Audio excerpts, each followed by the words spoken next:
So you mentioned automation for automation's sake. That's sometimes something we see where it's like, hey, somebody maybe understood the technical capabilities very well of whatever, but it doesn't really. It's just a bunch of things that are automated, but it doesn't really actually move the business that Mm-hmm. much forward, or it's confusing, or it's overwhelming, or like people are getting a million notifications in their inbox for like the same two things, and it's like, okay, we get it, right? So that's kind of like one aspect of it, or sometimes people go and maybe they know like process like kind of like by the book, but they don't really know exactly how people operate. So they'll, and I've seen this even at like the Fortune 500 level, where it's like people will go and they'll make processes, and then the people who actually have to use it and use the tools, right? Because people don't know anything about the tools or the technical capabilities or how to make things work. They just know like, okay, this technically in theory should work. Everybody who has to use it is like, this sucks, and they're not really using it, and they're just checking off a box to appease their manager, but like in reality it's not really advancing the company at all. They're doing more work to give you less visibility, because they're basically for all intents and purposes almost like making up stuff just to get to the next prompt, and not because they're malicious, but because the process is just really bad, or the way it's executed rather is really bad. Maybe it's good in theory, and nobody's really going to be able to follow it, like, and also still do their job. So Hello, and welcome to the Generate Your Value podcast. I'm your co-host, Andy McDowell, founder and owner of Generate Your Value, providing self-leadership, leadership, and business coaching services for corporate executives and business owners. And I'm Zach Levy, your other co-host. I run a nationwide financial service business with my wife, Megan. Together, Zach and I have the intention to bring you tips, concepts, ideas, suggestions, stories, and analogies from A to Z, which will help you to grow your personal brand and leadership skills in such a way that joy, happiness, and success, as you define it for yourself, are achieved. We hope to use our gifts, talents, and experiences in business and leadership to generate value in your life. And with that being said, let's move to our topic for today.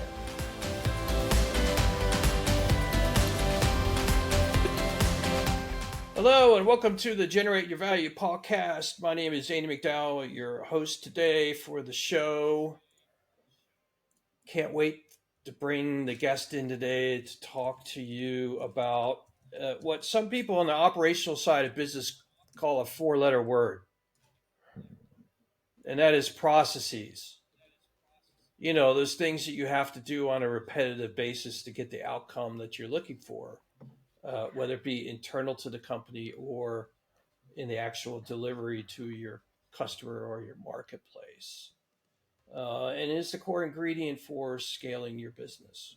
Just by very nature, if you're trying to grow your business, the idea is to have repetitive things that can be done quickly over and over and over again to get that scale. So,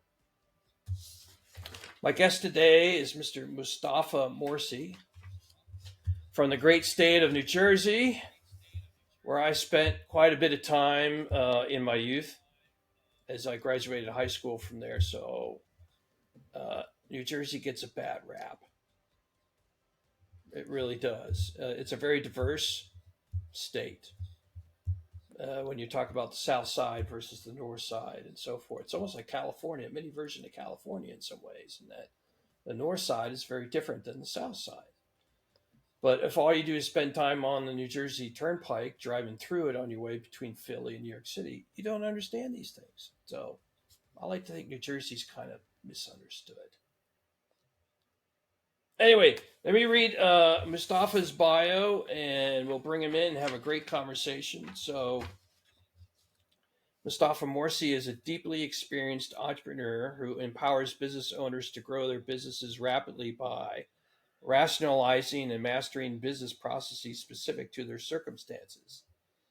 Mustafa leads Push Analytics, a business consultancy firm that is in the top 10% of HubSpot agencies and is among the best in class in helping businesses grow and specifically optimizing their business processes. So, Mustafa, welcome to the podcast. Can't thank you enough for taking that valuable resource that we all have that's limited called time to share your wisdom with our listening audience today. absolutely, Andy, thanks for having me. Excited to be here. So, I always like to start our conversation. It's just a conversation for help our listening audience to know who you are, to connect with you, understand what makes Mustafa tick, if you will. So if you wouldn't mind, take 5-10 minutes, pick somewhere on your timeline of your life, and give the listening audience an idea of what life has been like for you so far. Sure, sure, absolutely. I mean, I could kind of explain a little bit how I got here, and you know, I've been always kind of interested in two things or maybe three things at the same time. Maybe I couldn't put my finger around them, but eventually I figured it out, and that's kind of led to where I got here. I studied engineering. I'm studying engineering actually, and then I liked the fact that you had to like kind of like think about harder problems, right? But I didn't really just also want to sit there on a desk and be on a computer all day. Like I didn't want to do that either. Right, so I was like, all right, I mean, I don't know, it seems to be the right thing to study because everything else seems maybe a little bit too easy or whatever, right? Um so I did that, and then I didn't really know what I was going to do. And then when somebody that I looked up to, eventually I realized he did something in sales engineering, and I was like, oh, what is that? And he's like, oh, well, it's like you get to like sell, but also Mm-hmm. you're still an engineer because you have to like figure out like the system and stuff. So I was like, oh, that's pretty cool. So I ended up doing that. Got into sales, and then kind of realized ever since that basically, um, I need to be at the intersection of something social and something technical, or something like that requires problem solving, not necessarily technical. So that's kind of helped throughout the way, because when you get into a lot of this type of stuff, right, that is actually kind of the secret, right? The secret to having um, a good process, or a lot of good things, is that you need to actually combine between two worlds. You need to combine between solving for the technical, whether it's on the Mm-hmm. technology side, whether it's on like what's possible, whether it's on like how to implement something element, but also do it in a way that is accounting for like the real world, like the business side, like what's actually needs to happen, right? So that's kind of carried me throughout. And when we started pushing analytics, or we're working with different businesses, we're able to really offer that value, and we grew pretty fast because we're able to offer that value, because we're able to look at both sides um, of that, which is very cool. Yeah, so I came out of college and wanted to be a sales engineer too. I was a lot of my elected. I was electrical engineering major. A lot of my electives were in computer chip design, and so I wanted to be a sales engineer focused on computer chips in the day. Unfortunately, the timing of the market when it came out is the computer chip companies were only hiring PhDs that Oh were wow. getting heavily involved in the actual design of the computer chip. And from a sales engineer perspective, there just wasn't anything. And that's why I decided, well, I'm going to go get my master's. And the rest is history, as they say. So we have that in common. So I think one of the fallacies, or one of the dilemmas, particularly small businesses get into when they start looking at processes, is this notion between business process improvement and business process automation. To automate a process does not necessarily mean that you're making it efficient or delivering a value to your employees or your customers or something of that standpoint. So, we'd love to hear your viewpoint as to the difference between uh, BPI and BPA. Yeah, for sure. So I think let's even let's back out a little bit, right, and kind of start from the Yep. top, right? So when it comes to process, so a lot of times we'll give webinars, we'll give talks, whatever. We're talking about process, and we put up like a question on the board for the audience, and we're like, tell us where your process is today, right? And this is like different choices, right? Like, well, we do pretty good, we're okay, and we don't have processes is one of them. So it's a little bit of a trick question, because there is no such thing as not having Yeah. processes, right? A lot of people will pick that, right? But there's really no such thing as not having processes, because a process. Like, what is a process? Like, it's just a way to get from point A to point B, right? So if you're a business and you're functioning, you have any amount of customers, even one, you have a process, right? It's just that you may not be paying attention to your process. So it's almost like, when you go and somebody says like, hey, I'm not on a diet, you guys are on a diet, I'm not on a diet, and it's like, I mean, you are on a diet, your diet is just that you eat whatever, right? That's your Mm-hmm. diet, right? So it's the same thing. You can't not have a diet, because the word diet just means what you eat. So the word process just means like what you essentially do or how you do it. um right, and once you got to start thinking about that, then you realize like, okay, so this like you said earlier, four-letter word, right, is going to exist whether I like it or not, right? Like, Mm-hmm. it's there.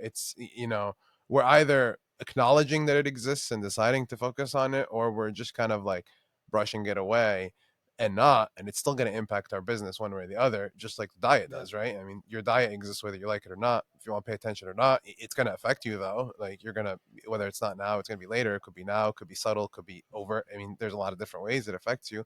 The same exact thing happens with process, right? So the process is almost like the diet for your business. And you got to really pay attention to that, right? So that's kind of like the starting point, because a lot of people um, you know think of it in different ways, and some think of it like, hey, y- you know we're good, we don't really have to focus on this, we have like great processes, but again, it's like an iterative thing. Others think of it like, whatever, I'd rather focus on something else. But like, you really can't ignore process, at any scale. It's very, very important. We'll talk more about that um coming down here, but I definitely wanted to start with that. Um, so what do you think? We live in an age of technology, so to automate a process uh, may help you from the standpoint of speed uh, or accessibility to data. When we start getting into analytics, you Mm-hmm. may be able to bring data in a digital way to those that are involved in the process. Um, but there's got to be some kind of mixture of the automation and what the person is doing with the data. Uh, that has to be looked at when you're analyzing the particular process, right? So automation for automation's sake brings you a certain level of capability or efficiency in the process, but uh, there's an assumption that your process itself is okay. No, for sure. That's a very good segue. And this kind of goes back to what I was saying in the intro, which is that the secret to doing this Mm-hmm. very well is that you need to combine, a couple of different things at the least, which is like, the real world of like what's happening in the business, and the actual technical, abilities of your platforms or whatever, or your capabilities, and implementation, and tight implementation of it. And honestly, I would add to that, the way humans also operate. You need to actually Mm-hmm. account for that, which is something a lot of people will leave out. And I've seen both ends of it. So you mentioned automation for automation's sake. That's sometimes something we see where it's like, hey, somebody maybe understood the technical capabilities very well of whatever, but it doesn't really, it's just a bunch of things that are automated, but it doesn't really actually move the business that Mm-hmm. much forward, or it's confusing, or it's overwhelming, or like people are getting a million notifications in their inbox for like the same two things, and it's like, okay, we get it. Right, so that's kind of like one aspect of it. Or sometimes people go and maybe they know like process like kind of like by the book, but they don't really know exactly how people operate. So and I've seen this even at like the Fortune 500 level, where it's like people will go and they'll make processes, and then the people who actually have to use it and use the tools, right? Because people don't know anything about the tools or the technical capabilities or how to make things work. They just know like, okay, this technically in theory should work. Everybody who has to use it is like, this sucks, and they're not really using it, and they're just checking off a box to appease their manager. But like in reality, it's not really advancing the company at all. They're doing more work to give you less visibility, because they're basically, for all intents and purposes, almost like making up stuff just to get to the next prompt. And not because they're malicious, but because the process is just really, really bad. Or the way it's executed rather is really, really bad. Maybe it's good in theory, and nobody's really going to be able to follow it, like, and also still do their job. So, but they don't know that because they don't have that like practical sense. They might have the technical sense in this case, or they might have the sense of like what needs to be done, but not the sense of like what actually can be done and is doable. So that's really, really, really important balance to strike, with the process. It really is. Yeah, I often saw it as kind of a what comes first, the chicken or the egg line of question, right? That when people get a technical salesperson in front of them and they're really selling the wares of their platform or their technology, oh, this is great, oh, this is great, and they don't sit back and try to understand whether they have a good process first too. That if you're Mm-hmm. going to maximize the value that an application or a platform can bring, you really have to work on the process itself before you even install the software. What are Yes. we trying Yeah. to accomplish here with the process? What value is it going to bring internally and externally to our organization? And if we really built a lean, mean fighting machine, if you will, in terms of a process before we start throwing technology at it to bring the benefits of speed or access to data or something of that nature that automation brings. For sure. And no, that's a really, really, really key thing. And we run into this. I mean, you mentioned obviously we're a top tier HubSpot Mm-hmm. partner, and one of the ways we got there, is, you know, we don't just jump in and be like, awesome, HubSpot, let's start clicking and setting up features. No, right? It's actually bad. In fact, we jump into a lot of people that already have it set up, and it seems like that's what was set up, and it's holding them back, actually. What we do is we don't even touch HubSpot for a Mm-hmm. while, right? So what we do is let's look at, we call it our business first approach, right? Let's see what the business is doing first. Like, we need to actually understand what that's looking like. We need to consult with you. We need to talk in depth, like, hey, where are you at today? Where are we trying to go? I always tell people, like, look, just tell me what you're doing today. And there's no wrong answer, right? Maybe it's like, hey, I'm taking stuff and the sales reps are writing it on a napkin and they're handing it to the customer, and that's like their preliminary quote. That's fine, right? Like, it just, we need to know, and some people do actually do that, right? But it's fine. Like, we need to know, where are we today, and then where do we need to go, and then how are we going to start getting there, right? So this is like a very, very important part of it, and that's a lot of times, what we're doing with a lot of this stuff on the CRM side, because, a lot of times you jump in and people have had it set up for a couple of years, and what are these automations doing? I don't know. Who set them up? I think John did. Where's John? I don't know. John left like 6 months ago. All right, like, do you guys have documentation? No. Do you guys know if you need them? No. Do you guys know if they're even active? No. We don't know. Do you know what they're supposed to do? Nope. Nobody knows anything, right? It's just like a bunch of things that sounds very common, actually. A bunch of things that's there. Nobody knows why it's Mm-hmm. there. Nobody knows if it should be there. Nobody knows, if we turn it off, does everything break or not? We have no idea, right? So, we run into this quite a bit, and because people will just come in, and this is very common, people will come in, whether it's, whoever, right, comes in and, hey, you got this tool is awesome, let's just, let's set up features, let's set up automations, let's set up reminders, which is, again, you do need to do, but you don't start there, right? You need to start with, like, well, what do I need to set up, right? Everything you set up should be very intentional.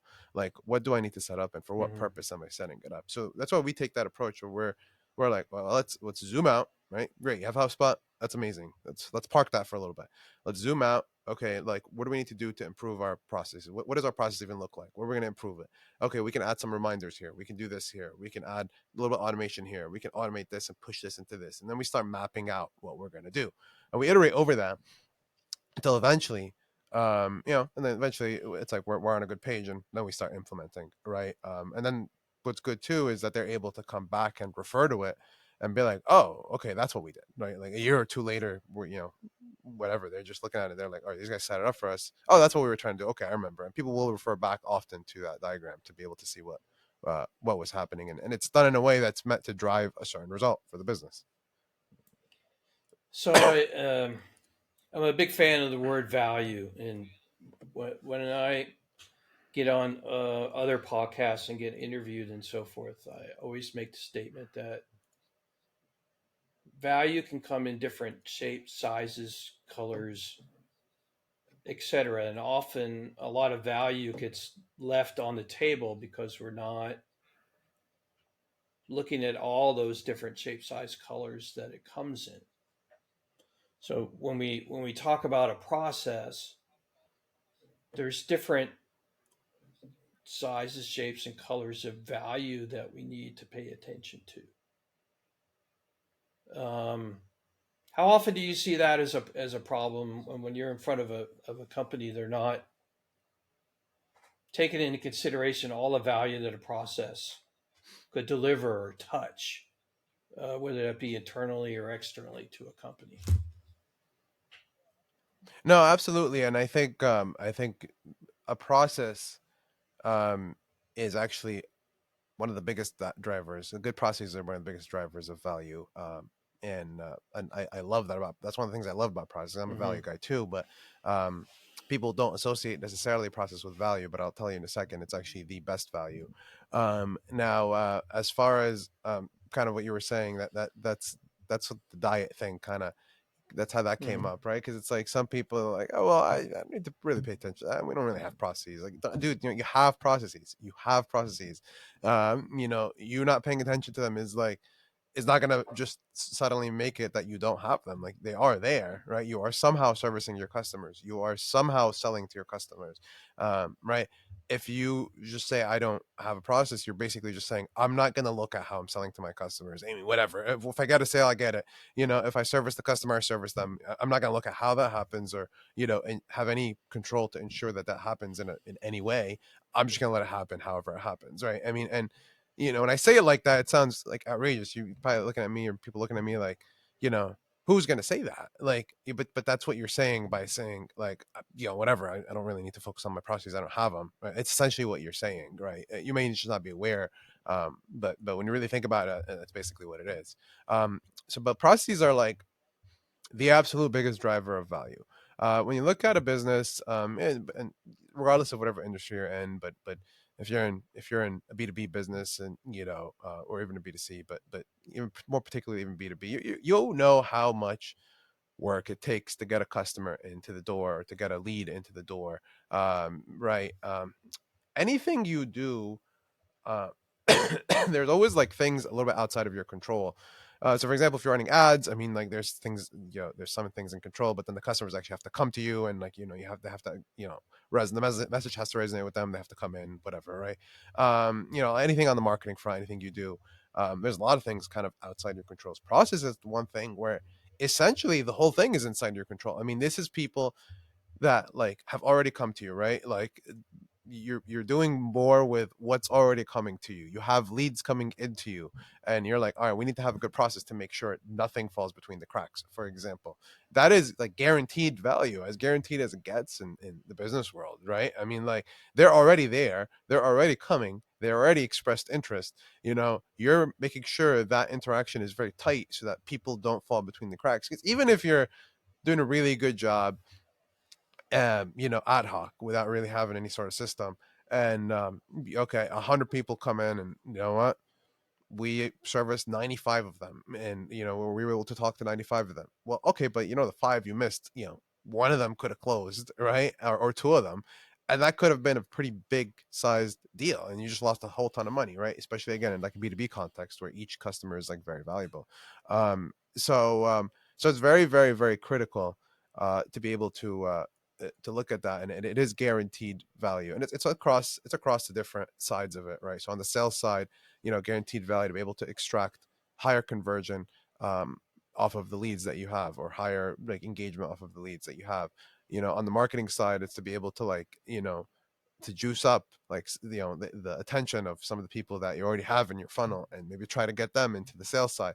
On the service side, it's being able to like um, one thing we like to say is that service when done right is actually a sales tactic or a sales opportunity, right? If you do service well, you can use that to actually drive upsell or cross sell or something. So on all fronts of your business, this is really really like a guaranteed value driver. Yeah,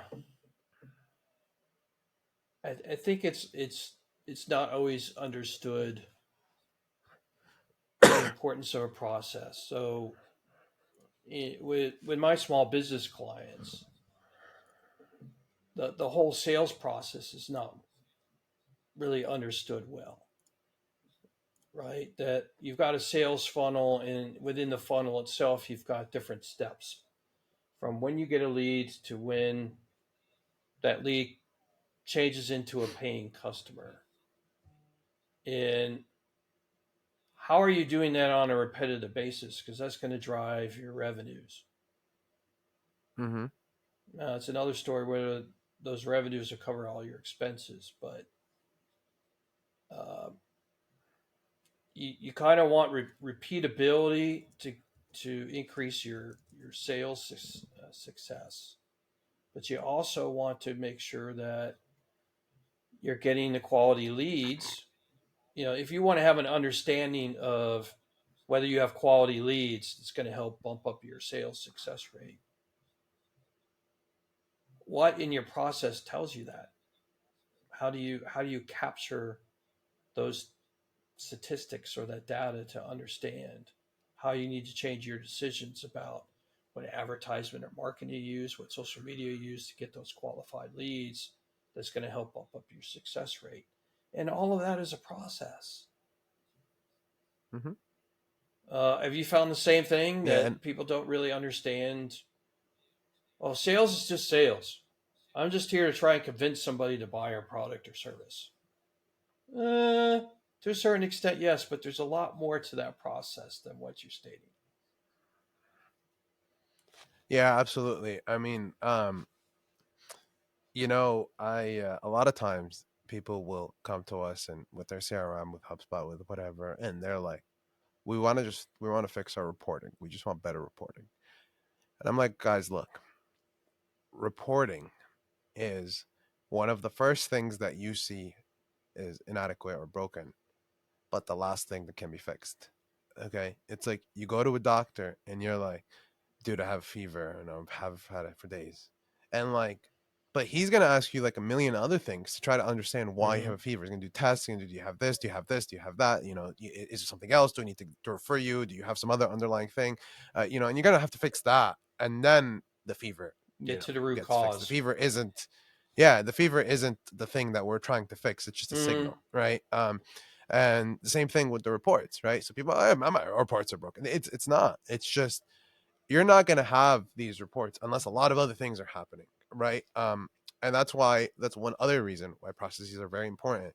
You're never going to, especially in a B2B setting, right? Or a high ticket sales setting, which I consider similar to B2B, right? Because you're having these salespeople are having like these high level interactions, and if you don't have any way of capturing that or any way of like storing that or any way of looking at that, then you're never going to have reports, no matter how you slice it. And the reason why I say especially B2B is because in B2C, I mean, let's just say you had like I don't know, a Shopify store or something or whatever. Even if you didn't really have as much, you could still get some data, right? Because you still know like how many people bought or whatever, and like each ticket is smaller. So even just by knowing how many people bought, you still know hmm something. Like but in B2B, that's not enough at all. Neither is it enough B2C, but especially in B2B. But anyways, so on that note though, it's like you you need to be able to have very clearly defined steps um, in order to have that level of tracking. So a lot of times when people have their deal pipelines or whatever, we come in and we're looking at them, and it's like one of the steps says something like demo, and it's like, okay, so what does that mean? Demo given, or the customer requested a demo, or we scheduled a demo, or we are attempting to hmm schedule a demo, or we completed the demo, and there's Do we like know you come what up with like demo? four different yeah, like what kind of demo, like, right? So it's like you come up with like four different interpretations for the same word. Now what happens is if you had a sales team and it had four different people, each one of them has their own interpretation. hmm And then you know what, they're all putting in stuff based on their own interpretation, and then you're trying to manage that, and you're looking at it, and it's like you're reading four different languages that are collapsed into one, and it doesn't make any sense, and it's not going to be very useful. But it's also not their fault because there's no guidance as to like what is it supposed to mean. Right, so that's like a very very, that's something we run into often, right? There's no documentation, there's nothing, it's just a word, and like it's not, it's a very ambiguous word. And we need to like really clarify what that means, because it has to mean something across the board. So you got to start kind of cleaning stuff up in that way, and having very definitive things, having things that people agree what they are, having clear milestones, having clear junction points where the salespeople know, like, hey, look, even if you forget to put something at this point, that's fine. But when it gets to this stage, you really got to put it in, right? You know, should really put it in from the beginning. But let's just say we forgot, no problem. But after this stage, whatever it is for that business, right? It might be like the stage at which we give a demo because we know people, people are really going to start being interested, or that's going to be like a key metric, like how many demos we give versus like, how many actually schedule a follow up sales call, right? So it's like, guys, you got to start putting it in at this stage, right? And really enforcing that, and explaining why that's very important, until you get to the point where now you have this information that you can look at and use to drive and make decisions. So that's a very very key part of it. So again, it's combining a few things with each other. Um, One is the actual, like, having very clear business oriented steps that make sense in the context of like what's being sold. Two is combining kind of like that human element of like training people and making sure like they understand what the steps are, and like, when do I really have to make sure Mm-hmm. something is put in. And then three is building that, easy to use way on, technology, which is a CRM, or whatever platform you're using, for them to be able to actually do that, and for you to be able to get that data, so that you can look at a report and be like, oh, okay, our demo to, follow up call rate could use some work. Maybe we got to change our demo, for example. Yeah, I don't. At times, I don't know if people understand the impact that what you're doing may have on others within the organization. So, when I was at Boeing, I was leading and growing a service business. Was labor intensive, project based, and the key indicator milestone that I was tracking about when to hire more people was what's going on with the sales process. How many of these projects are going to land, and can I sustain the revenue? Because when I go to my higher ups asking for the authority to go hire more people, that's their first question. Do you have enough revenue projected to come in to substantiate hiring more people and still keep a profitable business? And so I had to go do a lot of work in the sales process for that reporting and standardization so that I could collect that data and have data I could throw in front of my vice presidents to get the authority to go hire people. Because once they're sitting at the desk, I got to keep them busy. Um, Yeah, no, and absolutely, I think that having, and I'd even bet, like, hey, uh if the organization had, invested in certain ways of kind of facilitating the process, it might have even made your job a mm, little bit easier, as far as like you don't have to, put as much to kind of slice things together and get that and get that reporting up. But it's very key, and it drives a cycle, right? So it's like that's the other thing too. Process is not like this like one and done thing. Like, you don't, it's just like with diet, right? You don't just say, ah, cool, I ate a salad today, I'm done, like that's it, right? Like that's not how it goes, right? Like, and the right thing to eat isn't the same every day either. Like, things change, you might need to be accounting for mm, something else, you'd be sick, whatever. You got to really, like, iterate on it, right? So it's the same thing with process. I mean, you have to like iterate on it. um and but it kind of leads you there, because you basically, you will go, you will, change your process, you'll start, you know tracking certain things, right? And those things are going to tell you something, right? So in the example we gave, where it's like you're tracking that demo ratio, And then you're like, okay, cool. Well, wow, we're actually our demos are way less effective than I thought. Right? For example, it's like, man, we booked 100 demos, and we got 5 follow-up sales calls, and then whatever, 2 of them turned Mm-hmm. into deals. Which, okay, fine. Right. It's like, what's happening, right? And then you got to start investigating a little further. And maybe you're like, all right, maybe you are, maybe you're not. Maybe you're like, all right, we got to start recording the demos because we got to see, like, we don't really know what's happening. And you got to look, then you look at the demos and you see like a point where customer engagement like really falls off, and then you're like, well, why? And then you kind of dive in and you got another hypothesis, and you're like, maybe the demo is too long. And then, all right, well, now we got to change the process a little bit, change the way we do demo, and then see what happens, right? And then you iterate, and then you're like, all right, the data reflects better. What else can we do? Right, so it's going to lead you to other things to do, and then you're going to need to do those things, and then it's a journey, Mm-hmm. right? And that's really how you drive sustainable um like success, right? It's iterative. At the end of the day, you have to do something, you have to see what happens, you have to have the means of seeing what happens, right? Which is really, that's why initial um getting things lined up is massively key, because if you don't have any way of seeing what happens, it doesn't even matter what you could be doing, all the best things or all the worst things, and you're never going to really know it. So what good is that for you? um yeah, and then you're going to be able to iterate through that, and see what we can do better. Do you have a philosophy or set of criteria as to when a department within an organization should get other departments or even their customer involved in their processy development or work to make a process more efficient or deliver more value to the organization, to the customer, those type things? When should a company or an organization seriously look at getting others involved?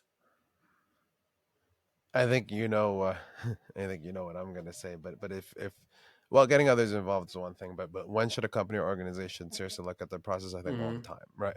I don't think that they should, but in particular, if they've never looked at it carefully before, then they should do it like yesterday, right? So, um, you, you know, but the core things, I guess, that a process really helps you with is it helps you with scaling, right? At any scale, by the way, people sometimes associate scale with whatever in their head, right? But it's really at any scale. If you want to take a team from 4 people to 5 people, that's Mm-hmm. still scaling, and it's very hard to do if you don't have anything right now. If you don't have any process, like, all right, this guy's got to start. Well, what is he gonna do?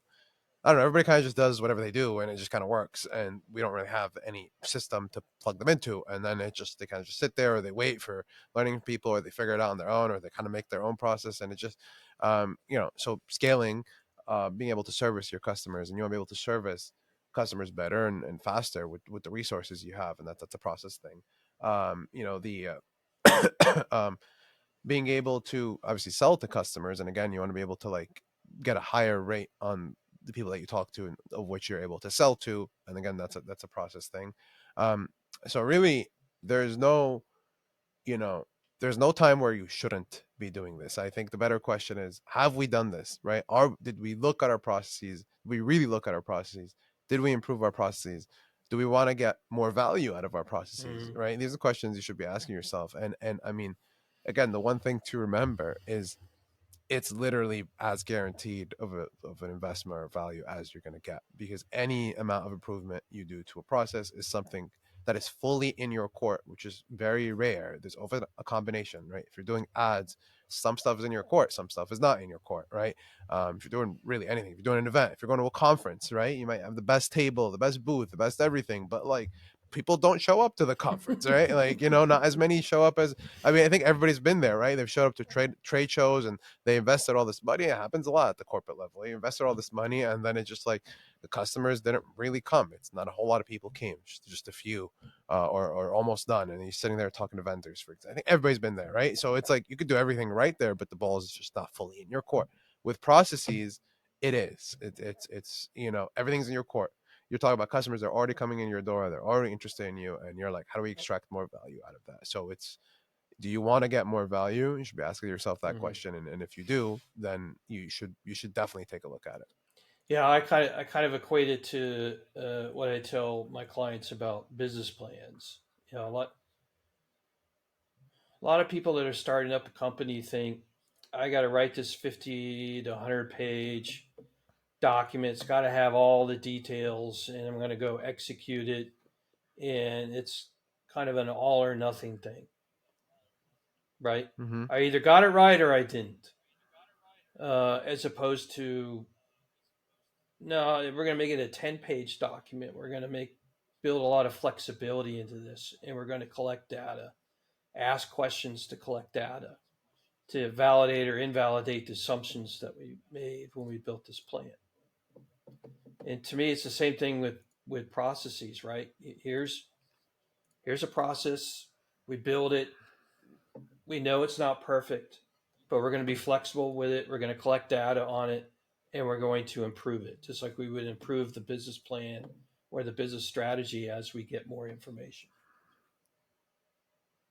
And I don't know. I don't know that's well understood. That companies that really do well have this part of their culture, this continuous improvement kind of philosophy that we're constantly going to be looking at this.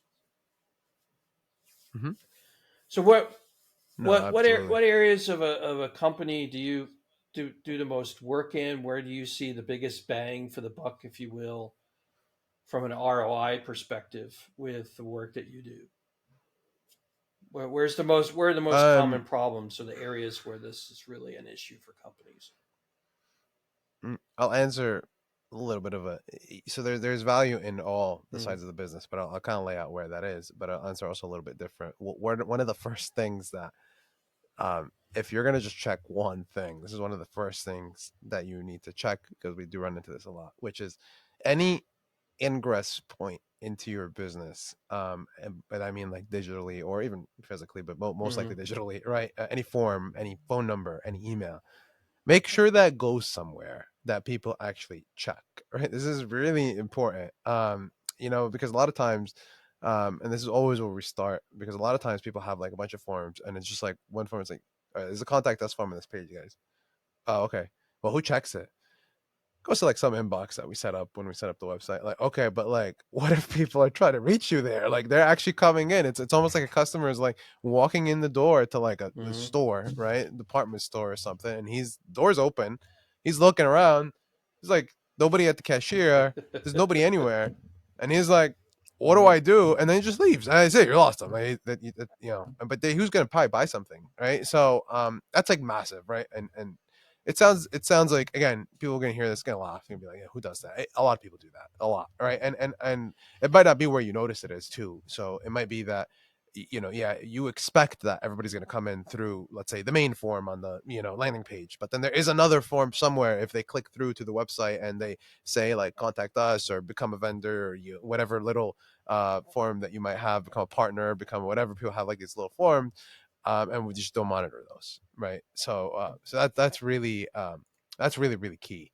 The But as far as like getting value, so all the stages, really, but you could one way to look at it that I tell people is you look at it from the perspective of like, you know where does the customer kind of like navigate through our business, and that gives you like a good way to like kind of look at like where to Mm. optimize, right? Because that's like the most important thing in your business ultimately is your customers. So it's like you're trying to have a process that manages between both, between like the business side of things, but really from the customer's perspective as well. And when people don't look at this, it actually ends up being really bad, because again, they just kind of think of like, okay, we want to see all these metrics, so we're going to ask to have all these steps and things for the reps to fill out, but then it's just like that has nothing to do with the way that the business is actually conducted and with the way that the customers actually buy, that it just ends up being impossible to do for the reps, and it ends up not being their fault, right?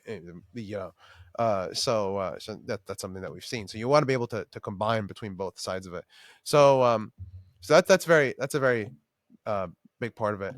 But one actually massive friction point, that we see a lot of people not paying attention to, is um, the intersection between sales and service. Okay, so people will be like, all right, we closed the deal, awesome, we're done. but like, you're not. That's like the worst part, to think that you're done it, right? You're actually not at all, right? Because that like onboarding part is very, very, very key. I call it onboarding, whatever, right? Transition to servicing the customer, right? Onboarding, project management meeting, whatever. It depends on your business, whatever it's called.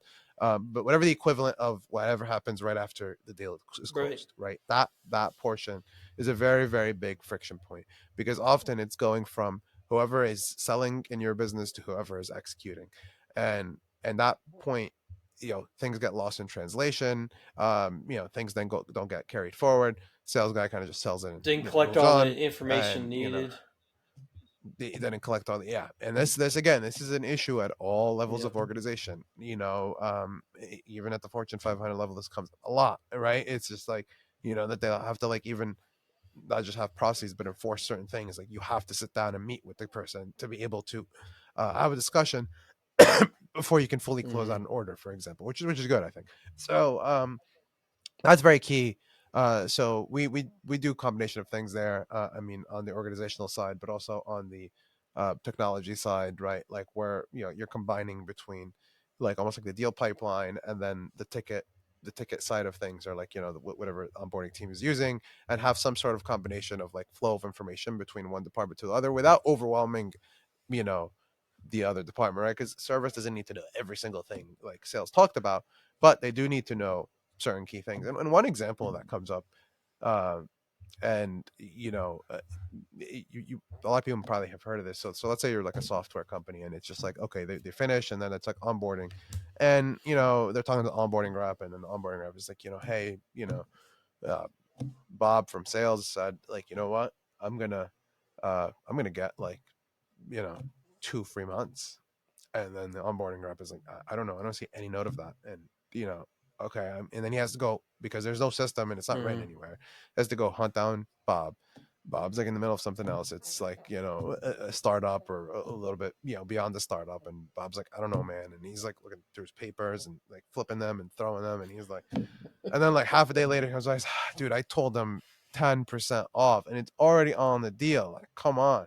And then now that and the onboarding rep goes back to the customer the next day, and has to make another call. And then he's like, actually, you get 10%. You already got it. And and everybody's just Mm-hmm. upset, right? Like, the customer waited a day to get an answer that wasn't like the best thing that they wanted to hear. The rep had to waste his entire day to hunt down the other guy.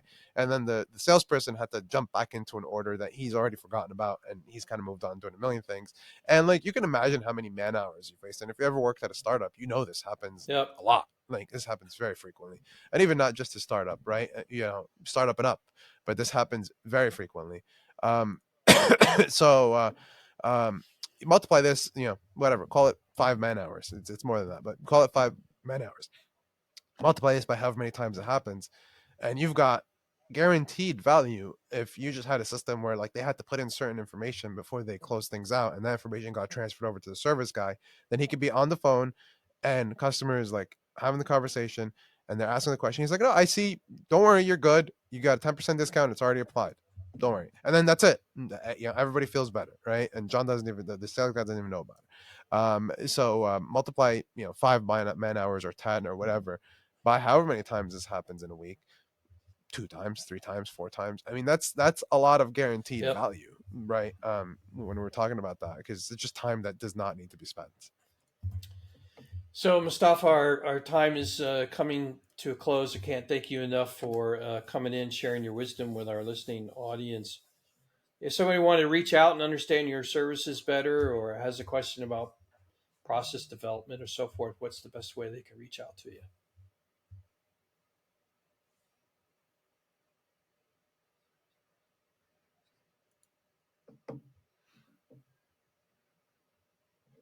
Hello?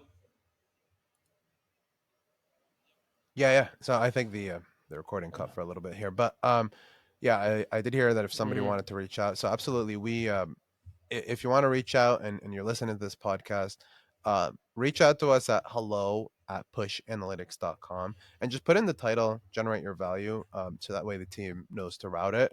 And we'll happily, if you want us to take a look at something, or jump on a quick consult call with us, and you're listening to this podcast, we'll happily do that. So just put that in the email. Header team will route it, and we can get a consult booked with you and help you kind of talk through whatever you're trying to figure out. So, one last final question that we ask all of our guests, because we like to understand where the common thread is around the world with this question. But that question is, what do the words "generate your value" mean to you? Yeah, it's a great question, but I think generating your value, depending on the context, right? But it really means like kind of being the best you can be, or strive, which is never, it's not a destination, it's more of a Mm-hmm. journey, right? But it's like constantly working to get to the point where you're better and better and better, and then you could be like the best version of yourself at any given point in time, right? So and that applies to you as an individual, or you as a business, or whatever, right? So it's like, how do we improve more so we can become better than yesterday? So how can I always be better tomorrow than I was yesterday? So I would say that's how I would take it to be. Right. So we've been talking about process development for businesses, but how do we translate that, if you will, over to our lives? To have a culture, if you Yeah, will, or a mindset of our life about continuous improvement. How is it that I can look at yeah, what I'm absolutely. doing when my processes of my day, whether it's health and diet, like we were talking about, or other things to help be the best that I can be in this world, no matter how you slice it. Absolutely. And I think I think you can look at it that way as an Mm-hmm. individual too. Is a pretty cool way Yeah. to look at it, actually. So, for the listening audience, can't thank you enough for tuning in to this episode. To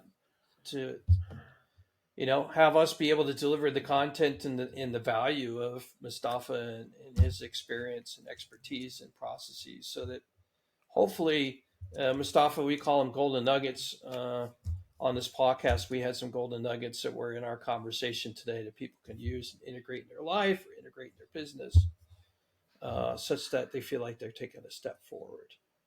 Uh, is why we're here.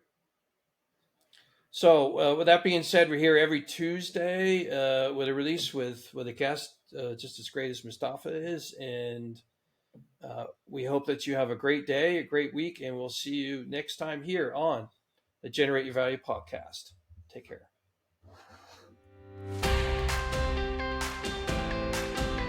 Thank you so much for joining us today on this episode of the Generate Your Value podcast. If you find our conversations to be useful in your life, I invite you to subscribe to our podcast so you don't miss an episode. You can find me online at Instagram at _Zach.Levy, Facebook, and LinkedIn. For information on my coaching services, visit my website at www.generateyourvalue.com. You can also find me and my company on LinkedIn, Facebook, X, and Instagram. Simply search for Generate Your Value on those platforms. Once again, thanks for joining us for today's podcast, and we invite you to generate your value in this world.